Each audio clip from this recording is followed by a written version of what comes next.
PT பிடிக்கிறது, cigarette பிடிக்கிறது, தவறான பழக்கங்கள், அசுத்தமான காரியம் இருக்கக்கூடாது. சரி, இந்த நாள்ல ஆண்டவர் எனக்கு என்ன வசனம் வைத்திருக்கிறார் அப்படின்னா, உபாகமம் 23 அதிகாரம் 14 ரொம்ப முக்கியமான ஒரு வார்த்தை கவனிங்க.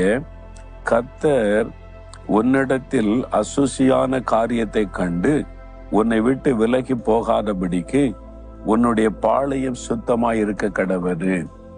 மோசே என்ற தேவ மனிதர் 30 லட்சத்துக்கும் அதிகமான இஸ்ரவேல் மக்களை வழிநடத்தி கொண்டு வருகிறார். வனாந்தரத்திலே பாளையம் இறங்க வைக்கிறார். அவங்க எல்லாரும் வனாந்தரத்திலே பாளையம் இறங்கி கூடாரம் அடித்து குடும்ப தங்கி இருக்கிறாங்க. அது ஒரு பிரயாணம்.